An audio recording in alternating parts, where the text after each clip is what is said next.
你知道世界上最高的雕像在哪里吗？你见过历时20年、耗资上百亿建造的雕像长什么样子吗？在没有见到这些巨型的雕像之前，相信很多领导都以为美国的自由女神像就是世界上最高的雕像了，但实际上它连前10都排不上。今天这期视频，黑土就给各位领导找出了世界上最高的15座雕像，带各位领导一起参观一下这些直冲云霄的宏伟建筑。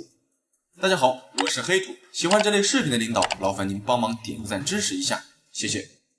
第15个，仰阿沙巨型雕像。你知道吗？在我们国家贵州省的建和县，有一座高达88米的巨型苗族女神雕像，它是我们国家最高的苗族雕像，也是世界上最高的女性雕像之一。这座雕像名叫仰阿沙，它是苗族人民心中的美神。仰阿沙巨型雕像于2016年11月开工建设，到2017年4月全部完工。整座雕像采用了银色的金属材料制成，共耗资8600多万人民币。它坐落在当地的仰阿沙湖畔，从远处看上去相当震撼。第14个，灵山大佛。这座大佛位于江苏无锡，它的高度达到了88米，相当于30多层楼房的高度，比四川的乐山大佛还要高出17米。如果加上底部台阶的基座，那么它的高度就是101.5米。这座大佛于1996年开工建设，到1997年建设完成。整座大佛的佛体是由2000块，面积约为5平方米左右的铸造铜壁板拼装焊接而成。如果将这些铜壁板铺开，足足可以铺满1个半标准足球场的面积。灵山大佛的建造还运用了很多高科技，使得这尊大佛即便是在14级台风或者8级地震的侵袭下，也能够屹立不倒，非常壮观。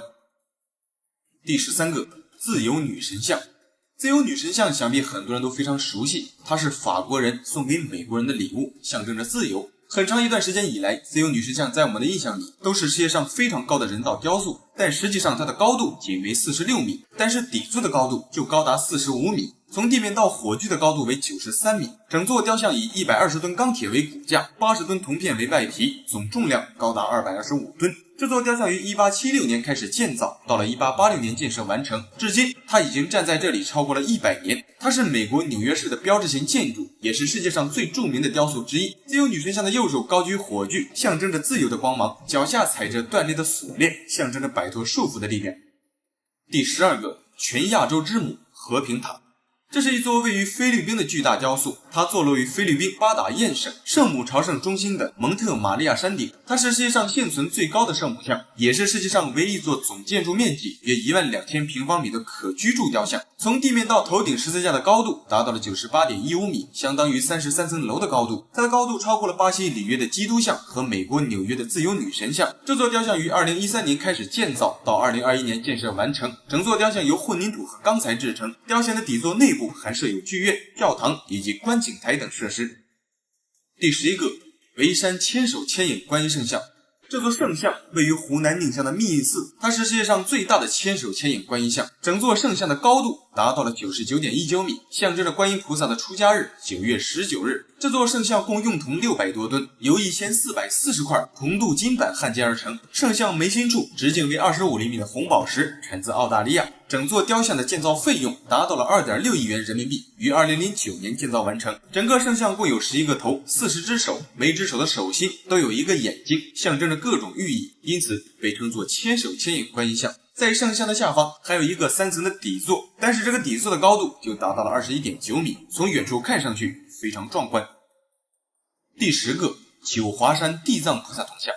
九华山地藏菩萨铜像位于安徽省的九华山风景区，它是世界上最高的地藏王菩萨像，也是我们国家最高的铜像之一。这座铜像的像体高度达到了84米，加上莲花座底盘的高度达到了99米。铜像手里拿的那根锡杖高达109.9米，总高度达到了139米。整座铜像采用了仿金铜制作而成，这种材料具有18K 的黄金光泽，建成后看上去金光闪闪，色泽与黄金非常接近。这座巨型铜像于1995年开始筹建，期间耗时18年，耗资15亿元，历经多年的设计与建造，到了2013年正式开工落成。整座雕像由2390块仿金铜壁板焊接而成，整体单是黄金就使用了65公斤，铜材更是高达1168吨。在铜像的内部还分有12层，用于珍藏各种珍宝以及书画等文物的空间。铜像下方的3层底座也可以用来举办各种活动，非常壮观。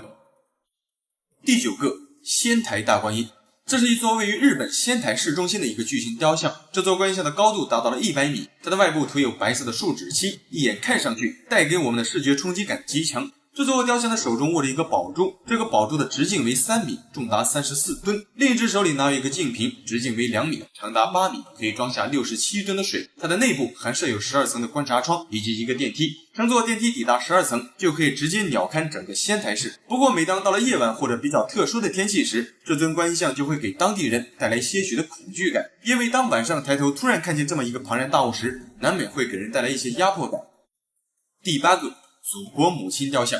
这是一座位于乌克兰基辅的巨型雕像，这座雕像高62米，加上底座在内的高度达到了102米。整座雕像由钛金属制作而成，重量达到了560吨。雕像的右手举着一把长达16米的长剑，左手拿着一面13乘18米的盾牌，一眼看上去非常壮观。这座雕像是在2战过后，苏联为了纪念在卫国战争中阵亡的士兵而建造的。原本雕塑手上的盾牌正面是刻有前苏联国徽的，后来由于各种原因，到了2023年，盾牌上的苏联文章被移除，取而代之的则是乌克兰的国徽。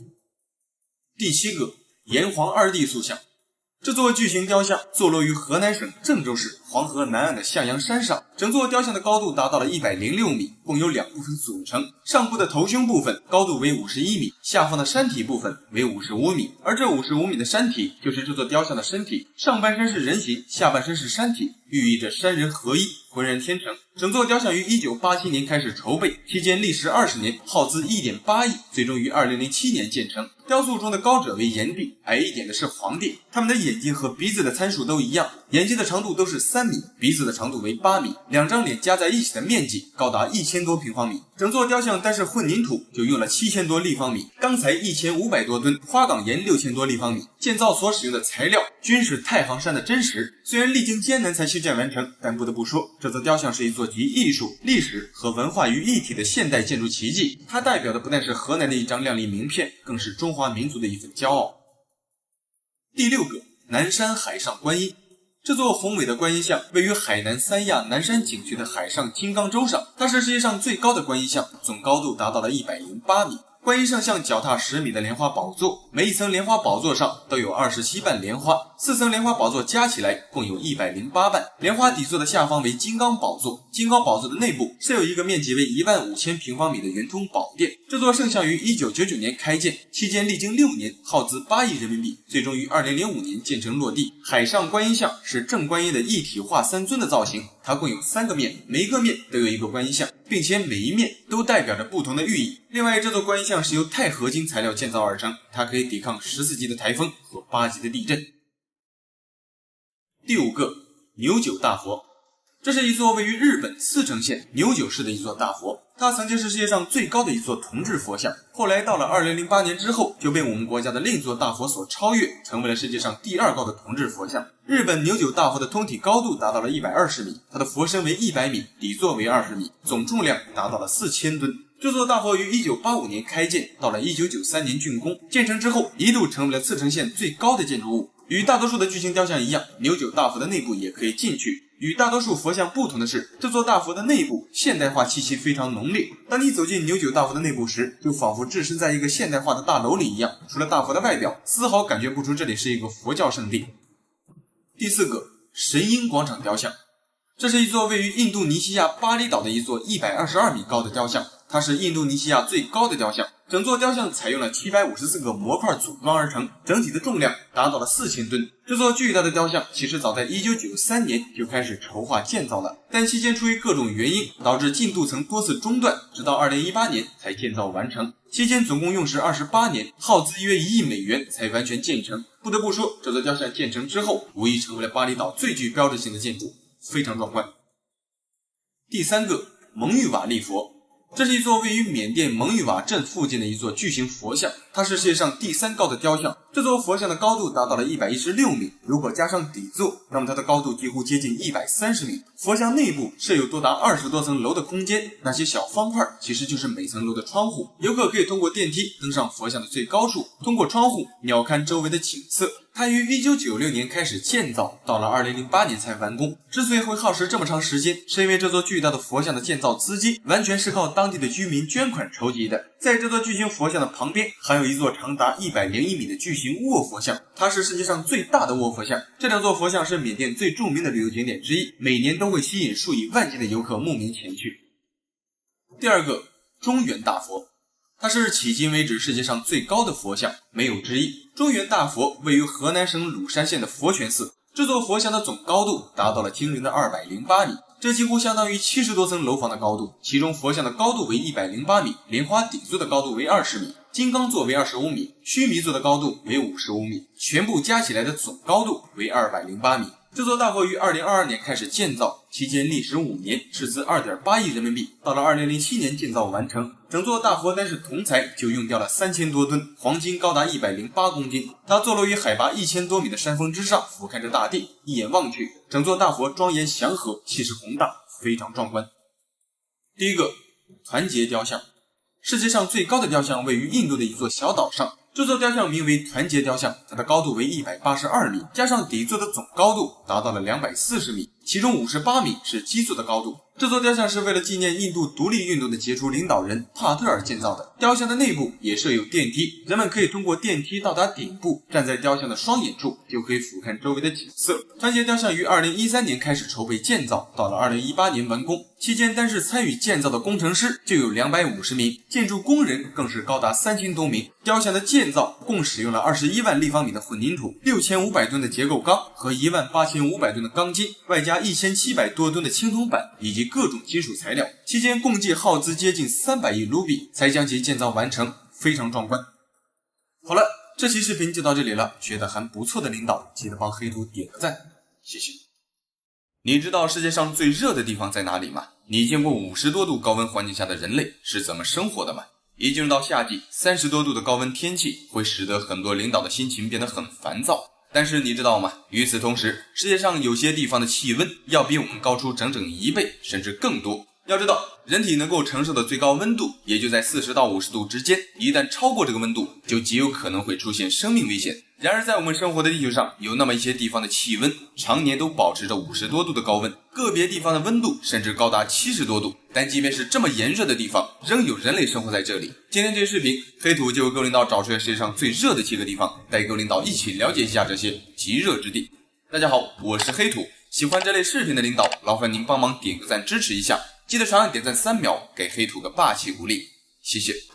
好，第7个，达洛尔。如果你第一次遇到这种景色，请千万要保持冷静，因为眼前的这片类似于金子一样的盐滩，并不是可以让你一夜暴富的金子，它周围的气体与硫酸一样带有腐蚀性，如果一个不小心将这些气体吸入到体内，是非常危险的。达洛尔位于埃塞俄比亚的北部，这里的海拔低于海平面约130米。眼前的这片金黄色的盐滩，其实就是世界上最低的陆地火山——达洛尔火山。这片地区的气候极其干燥，温度极高，方圆几十里寸草不生。如果按照年平均气温来算的话，那么这里就是世界上最热的地方。之所以这样说，是因为这里一年365天都非常炎热，即便是到了冬季，达洛尔的气温最高也可以达到40多度。到了夏季最热的时候，这里的气温最高接近50度。但即便是这么炎热的地方，每天仍有人类活动在这里。由于火山的原因，使得这里的地下水经过火山的加热上升到地表，从而形成盐矿。而当地的一些人就是靠开采这些盐矿维持生计。这些矿工每天要在接近50度的高温天气中顶着烈日徒手开采盐矿，一天的工作时间高达10个小时，而工资才仅为7美元左右，折合人民币约为50块，非常艰苦。好，第6个，科威特城。这里是世界上最炎热的城市之一，科威特城是典型的沙漠气候，这里的夏季极其炎热且漫长，到了夏天平均有3个多月的时间，这里的温度都保持在45度以上。行走在科威特的大街上，就犹如身处桑拿房里一样，非常酸爽。这里白天的气温经常超过50度，有时候则会飙升到55度。在这里，汽车的表面温度最高可以达到100度以上。如果你喜欢吃鸡蛋，随时随地都可以做。到了一天中午最热的时候，汽车的塑料尾灯甚至都能够被高温融化。如果身处户外，大多数的手机基本上都会由于温度过高而导致无法使用。即便是到了晚上，这里的最低气温通常也高达30度以上，非常炎热。生活在这里的居民在夏季白天一般都会待在室内吹空调，到了晚上温度降到30多度的时候才会出门活动。这也正是为什么科威特城在白天看上去就类似于一座空城一样，再有就是这里虽然气候炎热，但是真正的科威特人并不是我们想象中的那么艰苦。要知道，科威特虽然面积不大，但是它的石油和天然气资源储量非常丰富。整个科威特的人口仅为400多万，其中有70%都是外来移民。也就是说，真正的科威特人实际上过得是非常滋润的，吹空调对于他们来说基本上没有经济负担。但是剩下的70%的外来移民就没有那么幸福了，他们中的许多人都在户外从事建筑、农业和送货的工作。每年一到了夏季，极度炎热的高温天气会导致很多劳工死亡，他们大多数都是外来移民。也正是因此，在科威特有这样一项法律规定，就是每年到了夏季，从早上的11点到下午3点钟是不允许工作的。第5个，美国死亡谷。这是一个看上去平平无奇，但实际上是一个非常可怕的死亡境地。美国死亡谷位于加利福尼亚州东部，谷内的恶水盆地低于海平面86米，是北美海拔的最低点。这里地势险恶，气候炎热且干燥。到了夏季，这里的温度最高可达 56.7 度，地面的温度最高可达惊人的 93.3 度。身处这里一旦迷路或者失去水源，极有可能会出现生命危险。在美国，几乎每年都会有人在这里因为汽车故障以及缺水导致身体脱水死亡，非常危险。由于地势较低，再加上周围大山的环抱将热气困在谷内，热气出不去，冷气进不来，使得死亡谷的内部就犹如一个巨大的火炉。每年一到了夏季，温度最高的时候，无论是人类或动物，一旦进入死亡谷深处，基本上毫无生还的可能。即便是在冬季，这里的温度通常也会保持在30多度，但即便是这样，仍不可轻易闯入，因为这里除了高温，谷内还有可能出现毒蛇、蜥蜴以及土狼等动物。在这种环境下，一旦遭到这些野生动物的袭击，是非常危险的。第4个，巴士拉。这座城位于伊拉克的东南端，它曾是伊拉克的第1大港以及第2大城市。这里风景如画，市内水道和运河纵横交错，曾经一度被誉为东方的威尼斯。在以前，这里曾经是伊拉克非常著名的旅游胜地，后来经过一系列的战乱过后，使得这里变得千疮百孔。2021年，这座城市大片区域停电，由于无法供电，导致冰箱、空调甚至风扇等电器都无法使用。要知道，巴士拉属于炎热的沙漠气候，每年一到了7到8月份，这里的气温经常会飙升至50多度，最高的时候可达 58.8 度。由于到处都是沙子，沙子的比热小，经过太阳照射，温度上升的会很快，并且沙子的储热能力也很强。在夏季，即便是到了晚上，气温最低的时候，这里的温度也高达 38.8 度，非常炎热。更让人受不了的是，由于常年饱受战乱的摧残，使得这里的供电设施非常的不完善，这就会导致整座城市的电力不足，根本无法为市民提供足够的用电需求。这里不像人家科威特那样富有，所以一到夏天，巴士拉的人们只能自行采取物理降温，白天拿凉水降温，到了夜晚睡不着，由于没有电，只能用扇子降温，相当煎熬。第3个，阿奇几耶。这座小镇位于利比亚的西北部。1922年的9月13日，阿奇几耶的天气一度飙升至 58.8 度，成为了世界上气温最高的地方。要知道，气温一旦超过40度，我们的身体就可能会出现中暑的症状。如果身处气温58度的高温环境下，用不了半小时，可能就会一命呜呼。在1922年至2012年间，这里曾一度被认为是地球上最热的地方，直到2012年，世界气象组织对这里的温度进行过精密测量之后，才宣布之前的 58.8 度的气温可能不太准确，主要原因可能是之前所使用的温度计不太准确，所以导致真正的温度与当时测量的温度相差7到8度。但尽管如此，每年一到了夏季，这里的温度通常也会高达48度以上，非常炎热。第2个，火焰山。火焰山相信各位领导都比较熟悉，没错，这里就是吴承恩《西游记》里的火焰山的原型。这座山位于新疆吐鲁番盆地的中北部，它是中国最热的地方，也是世界上最热的地方之一。到了夏季，这里的温度最高可达 47.8 度，山体的表面温度最高可以达到 82.3 度。在夏季，山上的沙子像火一样发烫，此时如果拿一个鸡蛋放在沙窝里，不出30分钟，鸡蛋就可以被烤熟。由于火焰山地处大陆内部，远离海洋，周围环绕着沙漠，所以就导致水分蒸发得很快。这里常年的平均降水量只有16毫米，一年之中几乎很少会下雨，这就意味着这里不仅非常炎热，而且还极其干燥。在这座山上，别说是人类，即便是动植物也无法在这么高的温度下生存下去。一眼看上去，火焰山上几乎寸草不生，但也正是因此，才使得火焰山可以向外展露出犹如火焰般的红色地层。每当太阳照在山体上时，整座山看上去就像是熊熊烈火一样直冲天空，景色非常震撼。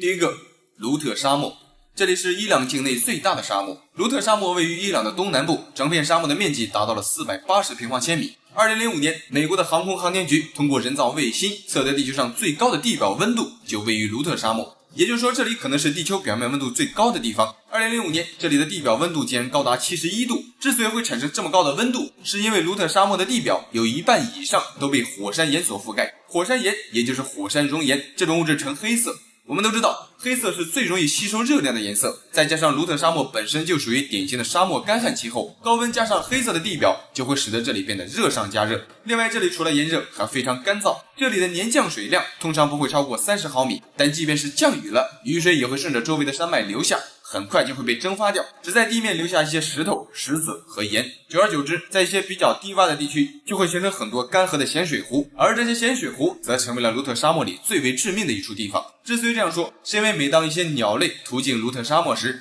由于地表的温度过高，它们在飞翔途中几乎找不到任何可以落脚休息的地方。而此时如果正好碰到沙漠中的一些咸水湖，大多数鸟类则会选择在这里休息一下。休息的过程中，一旦喝了这里的咸水，就会付出生命的代价。除了鸟类，其他动物也一样，身处卢特沙漠，一旦水源耗尽，基本上必死无疑，非常可怕。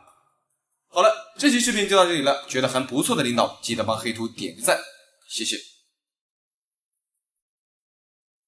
你有没有想过，假如在未来的某一天，人类与恐龙一样突然从地球上消失了，那么我们的地球将会发生什么样的变化呢？这个问题听起来可能很荒谬，但它其实是一个值得我们每一个人都需要深思的问题。你知道吗？地球已经诞生了约46亿年，而我们人类出现在地球上的时间仅为200多万年。在人类出现之前，地球上曾经生活过无数种强大的生物，但无论它们有多强大，最终都无法逃脱灭绝的命运，就像恐龙一样，永远地消失在了历史长河中。那么谁又敢保证我们人类不会在未来也遭到同样的结局呢？假如人类真的消失了，地球会变成什么样子？哪些动物会在人类之后主宰这个世界？今天这期视频，黑土将带各位领导走进一个没有人类的假想世界，看一下失去了人类，地球将会发生哪些变化。大家好，我是黑土。如果您喜欢这类的视频，劳烦您帮忙点个赞支持一下，谢谢。当人类消失的一瞬间，世界上有很多人工操作控制的机器就会失去控制，比如行驶在公路上的汽车就会互相碰撞，从而引起巨大的交通事故和火灾。此时正在空中飞行的1万多架飞机也会接二连三地坠向地面，在地下穿梭的地铁也会漫无目的地乱窜，整个交通系统都会在短时间内完全瘫痪，各种工厂以及需要由人工操作的机械也会失控。人类消失1个小时后，很多机器就会出现故障，甚至引发爆炸和火灾。人类消失1天后，由于没有人去维护和供应燃料，地球上大部分的供电系统也会停止运转，这意味着世界上大多数的城市以及村庄到了夜晚将会陷入一片黑暗。这个时候的地球会非常安静，因为以前经常听到的汽车、火车以及建筑工地的噪音通通消失不见了。此外，所有依赖电力的设施和电器以及供水系统都将停止运行。同时，一些核电站以及化工厂也极有可能会发生爆炸或者核泄漏，给周围的环境造成严重的污染和危害。当然，并不是所有的电力都会马上消失，比如水力发电、风力发电、太阳能发电以及核电站等等。这些电力设施在没有人为干预的情况下，还能继续运行一段时间。但是随着时间的推移，这些设施最终也会出现故障或者损坏，用不了多久，地球上的所有电力都会彻底消失。人类消失7天后，市面上的所有食物将会逐渐的开始腐烂，无人维护的核电站反应堆也会因为缺少电力而失去控制，从而发生爆炸或者泄漏。人类消失10天后，地球上的大多数动物都会开始适应没有人类的环境。动物园里的狮子跟老虎这些野兽，由于没有了电网的束缚，它们会趁机逃出动物园，回归野外。而被人类圈养的牲畜以及宠物，由于被关在笼子里，又没有人给它们提供食物，可能会大批量的死亡。一些家犬和宠物猫由于过度饥饿，也会选择走出家门，去往野外寻找求生之道。在这个过程中，大多数的狗可能都会死去，因为它们多年来一直处于被圈养的状态下，已经失去了野性。一旦失去了人类的保护，它们很有可能会被老虎以及野狼这些野兽吃掉。即便没有遭到这些野兽的攻击，大部分的狗也会因为找不到食物而饿死。但是猫就不一样了，你可能很难相信，猫这种动物其实从来就没有被人类完全驯化。无论是什么品种的猫，多多少少都会保留着一些野性。即便是失去了人类的喂养，大多数的猫也能够在短时间内恢复到野生的状态。当人类消失1个月后，由于没有人类去维护排水系统，城市里的地下水管就会逐渐破裂，大量的水就会涌出地面，这就会导致世界上的所有地势较低的城市可能会被淹没。像东京这样的地方极有可能会被海水侵蚀。人类消失1年后，太空中多达4500多颗人造卫星，由于缺少了人类的维护，将会逐步的坠向地面。地面上的植被会快速生长，城市里的一些老旧建筑以及道路也会被植被覆盖，而以前生活在远离人类栖息地的野生动物也会逐渐占领城市。曾经繁华的商业街将会有许多野生动物大摇大摆地走来走去。此时的城市里随处可见小鹿、山羊，甚至老虎跟黑熊这样的野兽。此外，一些濒临灭绝的动物可能会重新复苏，食物链也会重新洗牌，凶猛的东北虎可能会席卷亚洲平原，威猛的非洲狮也会遍及非洲大陆，成群结队的野狼则会出现在各种环境下，而此刻的家养宠物极有可能会被这些野兽啃噬殆尽。当人类消失5年后，随着各种工厂的停止，空气中的二氧化碳和其他温室气体将会减少，曾经导致全球变暖的现象将会减缓或者逆转。同时，海洋生物以及淡水生态系统也会恢复平衡。随着水中的污染物逐渐的降解，水质就会提高，这就会衍生出更多的水生物，比如鲸鱼和海豚可能会更加自由地游动在海洋中，不用担心被捕杀或者撞上船只。而河流和湖泊中的鱼类和水草也会更加茂盛和多样化。当人类消失10年后，地球上最明显的变化就是人类所建造的所有物品都会逐渐的损坏和消失。由于没有了人类的维护，所有的房屋、桥梁、水坝以及公路都会被植被所覆盖，而植物的根茎也会逐渐的钻入混凝土的缝隙中，对建筑物施加压力，最终导致混凝土破裂、楼房崩塌，各种金属建筑也会被腐蚀生锈，一些摩天大楼上的避雷针也会因此失效。因此，一旦一个闪电击中地面，就会引起大规模的火灾，而缺少了人类的世界将不会再有消防员去灭火，这就意味着这场大火会无休止的在地面上燃烧，直到将周围的一切燃烧殆尽。人类消失50年后，世界上所有木质的东西将会消失，比如木质的房屋、家具以及各种工具都会被真菌和昆虫分解。缺少了人类的保护，这些木质房屋即便能扛得过真菌的腐蚀，也撑不过白蚁的啃食。现在能看到的只有屹立在城市里的混凝土建筑了。然而这些混凝土建筑在经历了50年被雨水不断冲刷过后，混凝土里面的石灰石、二氧化碳和水一同反应，便会形成倒锥状的钟乳石。这些钟乳石会不断的生长，直到这些混凝土建筑完全倒塌。人类消失100年后，世界上所有的大型建筑都会因为年久失修而倒塌，这时的大自然便会重新收回土地，城市与农村的界限早已模糊，一眼看上去根本分不清楚哪里是农村，哪里是城市，城市变成田野，田野变成森林，而让人类引以为傲的城市文明，最终都会在100年的风沙下化作一团幻影。在城市的内部，只有一些汽车以及一些钢铁制造的东西还会存在，但在水和氧气的共同作用下，这些金属制品也撑不了多久，最终也会生锈解体。人类消失500年后，地球上的动植物进入了一个新的平衡状态，生物多样性得到了恢复和提高，一些曾经濒临灭绝的物种重新繁衍壮大，一些新的物种也开始出现，而此时的地球环境将进入一个新的时代。这里没有机械所产生的噪音，也没有化工厂冒出的黑烟，更没有人类所制造的垃圾。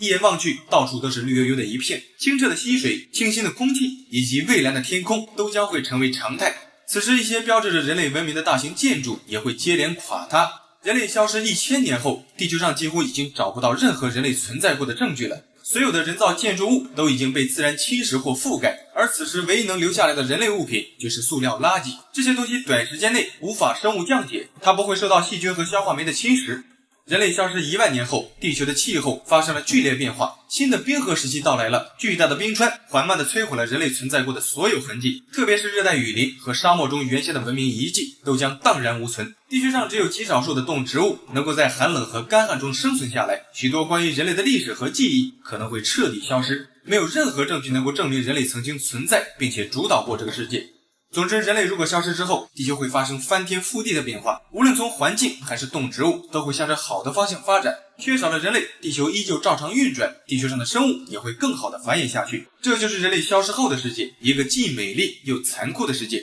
我们不知道这天是否真的会到来，也不知道我们能否阻止它的到来。现在我们唯一能做到的就是珍惜现在我们所拥有的一切，尊重与我们与之共存的一切，保护我们赖以生存的一切。因为我们只有一个地球，永远要记住，地球可以没有人类，但是人类绝不能失去地球。好了，这期视频就到这里了，觉得还不错的领导记得帮黑图点个赞，谢谢。